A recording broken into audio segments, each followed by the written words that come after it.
Bom, eu estou aqui apresentando a chapa 1 para a direção do Instituto de História. A chapa é basicamente eu, Carlos Ilha, sou professor de História Moderna aqui há 10, 12 anos.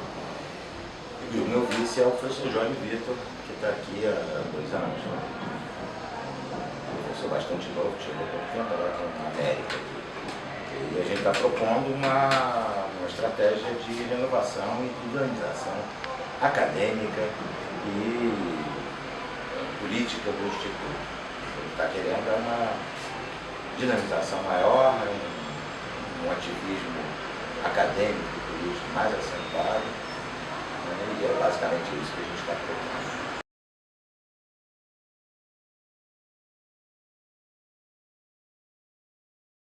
A gente sabe que de uns anos para cá as demandas têm aumentado muito em virtude das políticas bastante acertadas que o governo federal implementou de inserção de estudantes que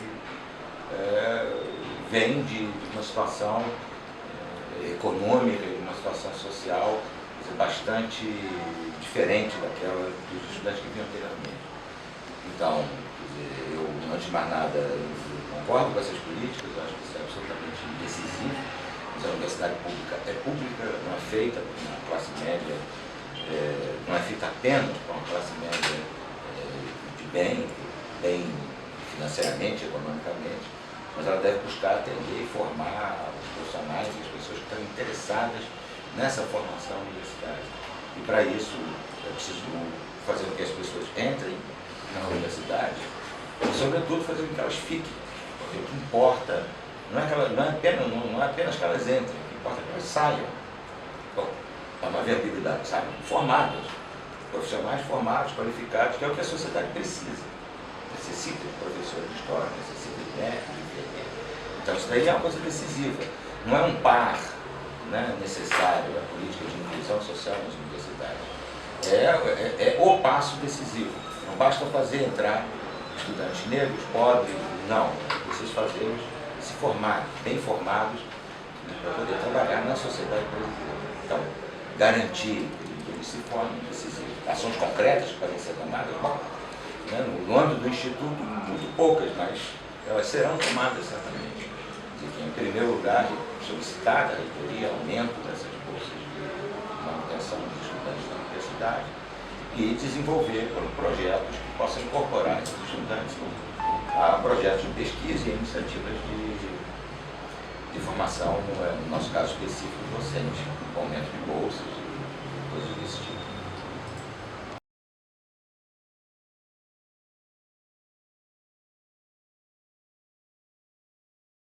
Aqui para a gente e atende não apenas as demandas e as preocupações que a gente tem com relação a domínios que vêm ganhando uma projeção maior na sociedade brasileira, como uma expressão das tensões atuais, né? Então, por exemplo, nós fizemos já há algum tempo, abrimos uma área de história da África, e, bom, eu espero que se faça isso também com a história da África, um tipo de domínio geocultural desse tipo. Então, implementar a reforma curricular é, antes de mais nada, discutir ela com vocês. Ou seja, fazer uma discussão que, igual que tudo indica, ela não aconteceu nos termos abrangentes que devia ter acontecido. Isso daí é um troço, para mim, bastante sério, porque eu venho de uma tradição política, né, que sempre considerou a necessidade da discussão, em conjunto, os temas que atingem a todos, que dizem respeito às atividades que a gente vai fazer aqui. Então, essa é a primeira coisa dela. A segunda, que também é importante, não apenas com a ampliação do corpo docente, com a ampliação das ofertas de disciplinas, mas também com a própria discussão acerca do que é a atividade didática que a gente realiza aqui. Porque a semelhança buscar assemelhar o ensino superior a práticas comuns do ensino fundamental e médio, são estratégias que, em geral, não são boas e não dão certo, né? Porque aqui já são adultos, vocês são adultos com 20 e poucos anos, são jovens adultos. E tratar, lidar como se vocês fossem, como se vocês não fossem isso, é uma forma bastante ruim de tocar a formação universitária de vocês, de todo mundo. Portanto, incorporar na discussão, discutir com detalhes e discutir também as práticas, as próprias estratégias pedagógicas. Pedagógico é um termo horroroso, mas as próprias estratégias didáticas do curso. Então, a ideia é fazer esse debate com vocês. Antes de mais nada, que não ocorreu. Vocês não discutem, bom, vocês estão aqui há pouco tempo, vocês não discutiram isso, não houve seminário, nem debate. E a proposta de todo tipo circulando, inclusive a da Base Nacional Curricular Comum, né? Não aconteceu entre nós.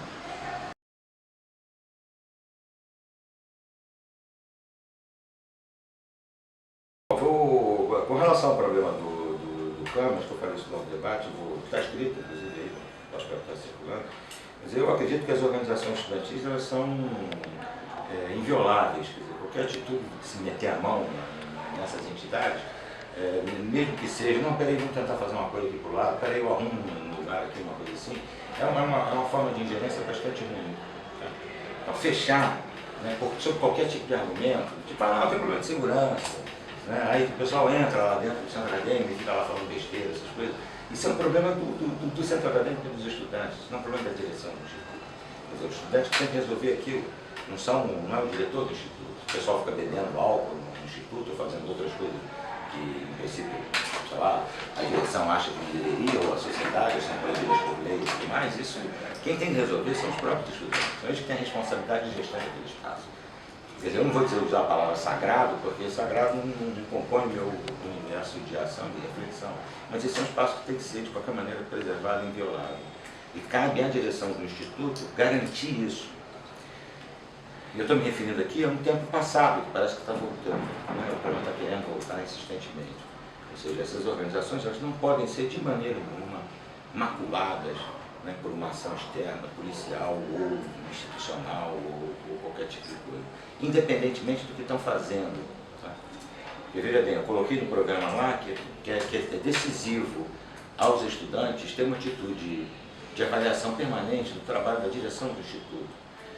Né? Ou seja, não importa se vocês inclusive não gostam, não querem fazer, bom, será uma pena, mas vocês devem fazer isso como uma prática corriqueira e habitual.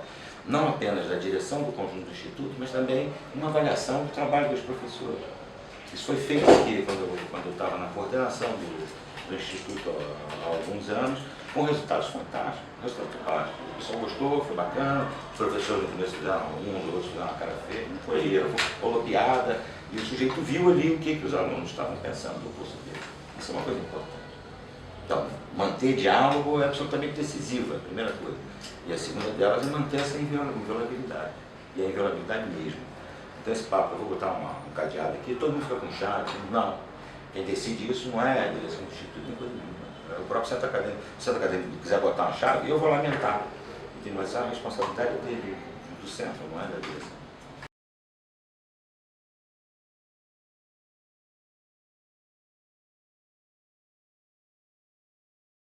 Sobre os estágios é o seguinte, existe uma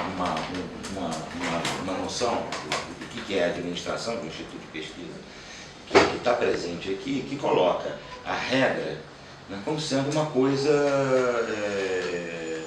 organizadora decisiva, como se ela fosse lei. Entendeu?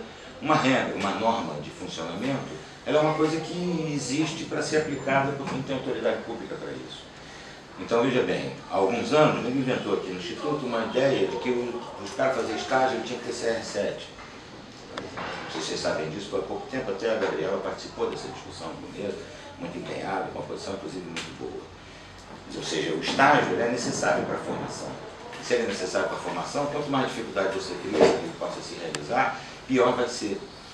Ou seja, se vocês querem fazer um estágio, por exemplo, de 30 horas, numa determinada instituição que oferece isso a vocês, o que a universidade tem que fazer, especificamente esse instituto aqui, entende? É favorecer isso e não embarrear e não dificultar. Por uma razão muito simples. Quer dizer, os cursos que a gente oferece aqui também tem cursos para pessoas que trabalham, não 30 horas, mas 40. E a gente faz um esforço danado para oferecer esse curso sempre com o mesmo padrão de, grosso modo, de os professores, mesmo padrão de qualidade. E, portanto, fazer uma restrição desse tipo é um contrassenso. Ah, sim, mas o Conselho Universitário proibiu. Não, bom, a gente existe para isso também, para brigar com o conselho universitário. Independentemente disso, o que conta ali é a assinatura do responsável, a assinatura do responsável, a assinatura do diretor da graduação, do diretor do instituto, para isso. Portanto, da minha parte, da nossa parte, esses problemas serão resolvidos.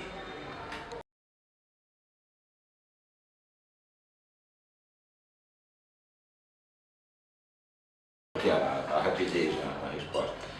Eu fui estudante, né? Não sei se eu vou perceber, participei do diretório central um tempo muito difícil, a ditadura, tinha um monte de coisa. Um dos itens lá pelos quais eu briguei um pedaço importante da minha juventude era para a representação discente nos colegiados universitários. Eu continuo com a mesma posição. Entendeu? Tem o que é a minha posição e o que é a legislação, que é uma legislação que antes, mas nada precisa ser aplicada. Tá? Então, é aplicar a legislação, porque aí no caso é uma legislação, a gente não pode ser muito diferente disso, e tem aquilo pelo que se luta e se briga, que é o que eu faço. Como ainda não falei qual era a posição, pelo que eu briguei lá atrás, nos anos 70 ainda, tirou que o negócio era antigo. Aliás, briguei junto com outros professores que estão aqui, como a Maria Paula e outros que estavam na universidade que eu, que brigamos pela representação. Naquela época era no quinto. Né, que a gente brigou, acabou entrando na lei de diretrizes e bases, e a prática, a universidade, bom, o negócio foi rolando. E está o estado atual, ou seja, o grande problema é garantir aquilo que a lei impõe.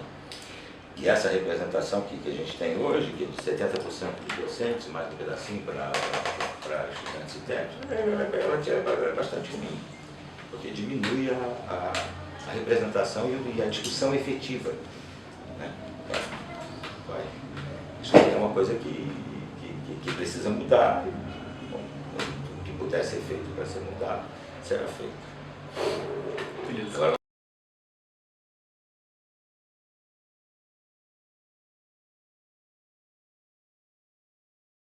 aqui tem a dificuldade, que é talvez uma grande qualidade, que é o fato de a gente ocupar um período histórico, porque a planta começou a ser feita no século XVIII. Isso aqui é a escola politécnica, o edifício da antiga escola politécnica. Nada menos do que a República foi planejada aqui dentro. Os caras, o André Rebouças foi professor daqui, entendeu? Você imagina onde a gente está. Né?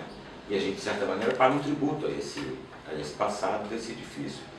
Quer dizer, um desses tributos é a Associação de Antigos Alunos da Escola Politécnica. E mais, ninguém mexe naquilo.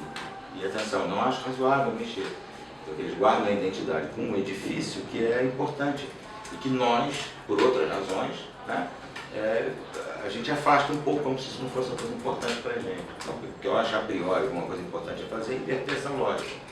Você tratar esse antigo edifício da Escola Politécnica como algo, uma tradição, como um espaço de memória que precisa ser valorizado pelo aquilo que foi feito aqui, em termos, não apenas em termos da política brasileira, mas também em termos de desenvolvimento tecnológico, que no século XIX era no começo do século XX e hoje em dia até a escola sair daqui. Então essa é a primeira coisa. Agora, com relação ao conjunto, aí não, aí tem um monte de outras coisas, de espaços que estão sendo subutilizados, de tentativas de ocupar espaços de uma maneira que aquele espaço não comporta, né, por exemplo, de uma aceitação de uma ideia estranha quanto ao que o patrimônio histórico poderia dizer da utilização das salas. Então, isso é uma coisa que precisa ser feita. O principal, eu sei que já estou esticando um pouco, mas o principal é a revalorização daquela sala, hoje em dia responde pelo número de sala 200, que precisa se transformar num espaço nobre do Instituto de História, onde os estudantes possam ter mesas, onde pode sentar ali, discutir, fazer trabalhos em conjunto, conversar, fazer o que quiser, com a varanda aberta, iluminado, com aquelas 3 portas da sala aberta, enfim, para transformar a chegada no segundo andar do Instituto de História numa coisa que valorize essa memória histórica e que nos permita, né, discutir e tratar melhor, não ficar sentado nos corredores, né, que é o que acontece hoje.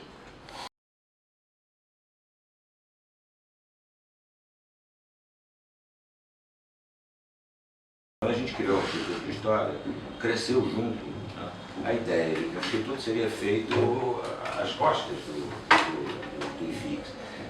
Um monte de probleminhas foram aparecendo, que são problemas absolutamente irrelevantes coisas do tipo a porta, a sala como é que faz, você vai botar uma televisão, você não vai, essa televisão é minha, a chave da sala, esse tipo de coisa que a gente faz aqui no Instituto de História é muito parecido com aquilo que fazem os filósofos e os cientistas sociais, porque está tudo no campo.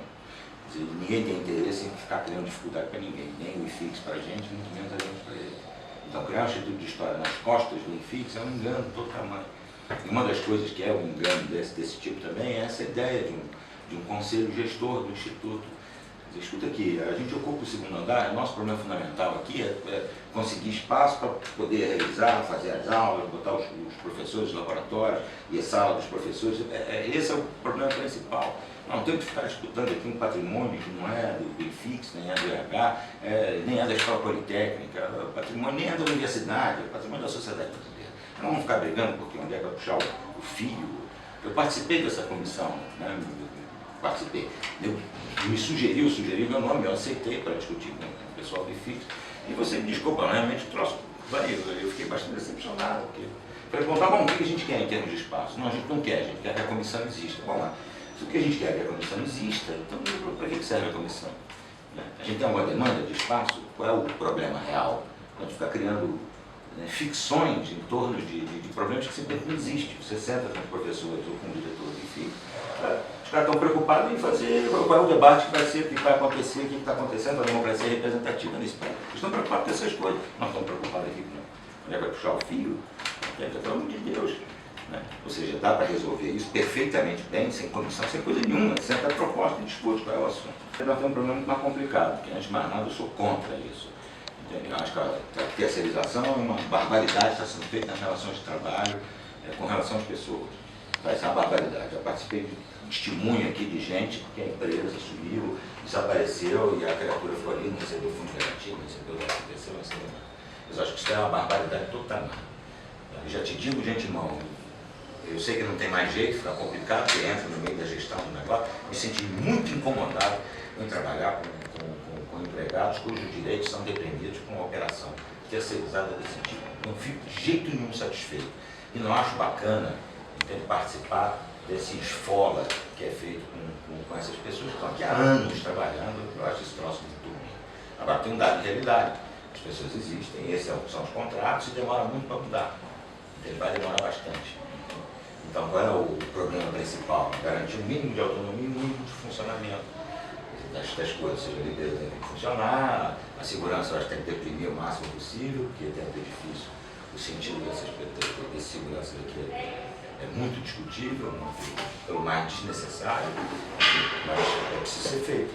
Então, garantir esse tipo de coisa em cima do mínimo, de não querer aumentar, fazer exatamente a direção contrária. O que você está fazendo é acabar brigando com a reitoria, porque nós queremos que mais pessoas sejam esfoladas com contratos de trabalho completamente abusivos, e, enfim.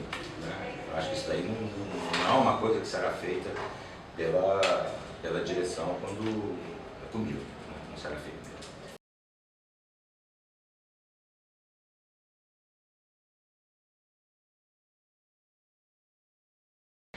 É uma situação difícil, eu reconheço que é um tema da prioridade.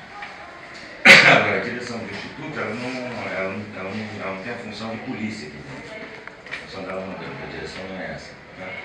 Então, ela não incorpora esse tipo de função. A responsabilidade de manter ordem, essas coisas aqui. Agora, o que costuma ser o mais funcional, o mais razoável, o mais racional, entende? São as formas básicas, inclusive, que já são utilizadas. Fulano de tal avacalhou, agrediu uma menina no quarto andar. Isso daí agora, ter uma reação muito diferente do explicitado, né, do corrigido, do mecanismo que já tem na universidade, como recurso à ouvidoria, como o recurso à advertência, no caso de alguns profissionais que porventura têm esse tipo de prática. Eu acho que isso daí, muito além disso, seria resolver bastante das questões. Elas já existem. Agora, o meu olhar sobre isso, bom, eu falei isso lá no debate, entende? É um troço bastante complicado hoje em dia, porque tem aumentado significativamente com relação a épocas anteriores. Ou seja, tem alguma coisa na cultura e nas relações entre as pessoas que foi sensivelmente alterado e que precisa ser discutido, tratado e debatido, né? Para além da reação do tipo, o cara, né, falou mal da menina, ou ele propôs uma coisa para a menina que a menina não queria. Ou o contrário, a menina propôs uma coisa para o cara que o cara não queria, ou a menina propôs para uma menina, ou o cara para um cara. Enfim, esse tipo de coisa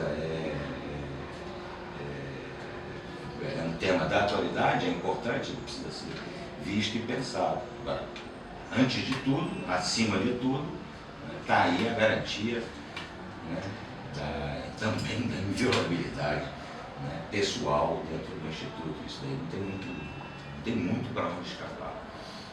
Agora, aparecer um grupo de estudantes fascistas aqui dentro, bom, não, isso continua sendo uma instituição pública, não pode se vedar a essas pessoas.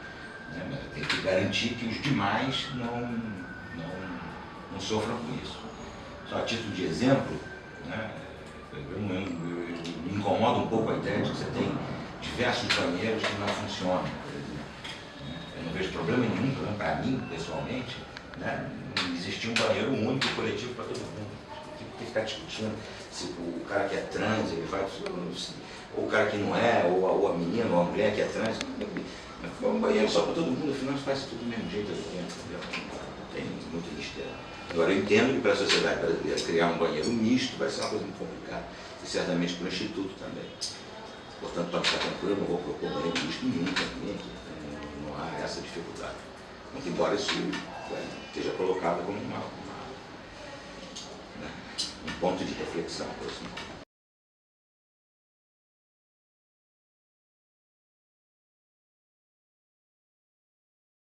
Isso aqui é um instituto de história. Então, parte da nossa função está discutindo essas coisas, tanto do passado quanto do presente. E, de certa maneira, contribuindo para a reflexão e até para a ação efetiva com relação aos temas principais da conjuntura. O que está em questão não é apenas um golpe de Estado que foi aplicado sobre 110 milhões de brasileiros que foram votar, definiram a maioria e tal. Não é apenas isso, está em questão um rearranjo da democracia representativa no Brasil. Isso está em jogo agora. E, infelizmente, isso está sendo levado adiante por um grupo mafioso instalado no Congresso Nacional.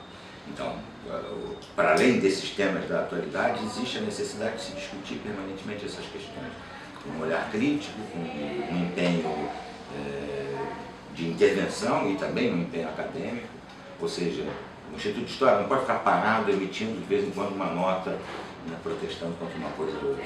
Precisa ter uma presença muito mais vigorosa. Você precisa sentar, discutir os problemas, discutir as pautas, discutir o que está em discussão, qual é o problema, apresentar as alternativas e, sobretudo, incitar uma reflexão, né, sobre aquilo que pode ser feito diante desses problemas. Eu não falo só de problemas da política, eu falo de outros também. Tá? Por exemplo, esses temas que hoje em dia estão muito vigorosos, ainda bem que cresceram, com relação ao problema da emancipação feminina, com relação ao problema do uso de substâncias entorpecentes na sociedade, mas um monte de outras coisas. Ou seja, é preciso que a gente, o Instituto, parta para essa discussão e realize ela de modo franco, como convém a academia fazer, né? Sem deixar de levar em consideração que o seu papel também é a intervenção nesse terreno. E não dá para fazer aquela intervenção de última hora, né? Ou seja, não, peraí, para onde é que o negócio está indo? Então é para lá que eu vou. Isso daí não. Porque esse tipo de opção é a opção que já nos levou onde estamos.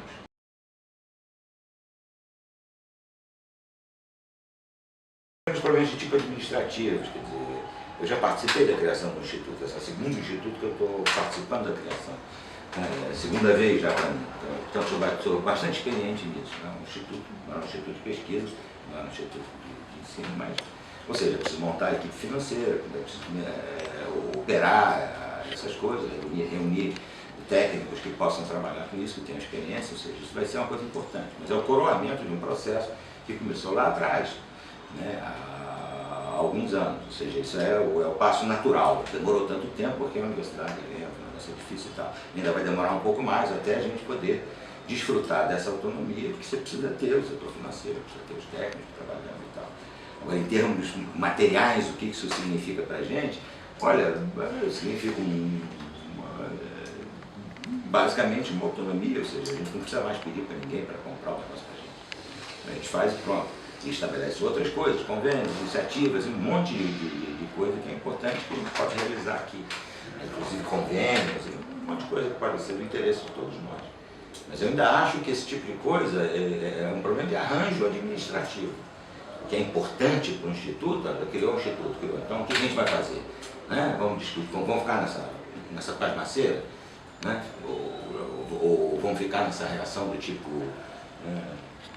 olha, a polícia agrediu os estudantes na rua quando eles estão se manifestando, vamos emitir nota, eles vão começar a tomar iniciativas mais vigorosas, no sentido de garantir a liberdade de manifestação, no sentido de garantir a liberdade de organização e de ação política dos brasileiros e dos cariocas, sobretudo. Então, eu acho que a questão principal é essa. O problema administrativo, bom, você vai ter, sempre tem.